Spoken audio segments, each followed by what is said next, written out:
Welcome to Luca and Miguel. Enjoy the video. You start by ensuring your working branch and the remote are aligned.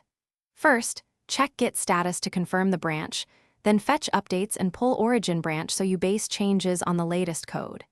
If dependencies changed in the last commit, install them now so tests run locally. Once done, run your test suite or a quick build. This prevents simple integration issues and saves time during later conflict resolution. You make targeted edits addressing a single issue or feature. Smaller commits are easier to review. Stage only relevant hunks with git add p or add specific files to avoid accidental changes.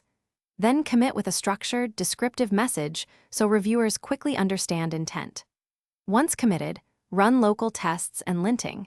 If all green, rebase interactively onto origin/branch if needed to keep history clean. Make sure to resolve and emerge conflicts carefully, preserving intended logic. You push your branch to the remote and create a pull request describing what changed and why, including reproduction or test steps.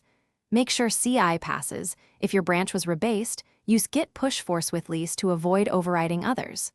Respond to review feedback promptly and iterate with additional commits. After merge, pull the target branch locally to sync. Troubleshooting tip. If you encounter a push rejection, fetch origin and rebase or merge the latest remote, resolve conflicts, then push again with force with lease if rebased.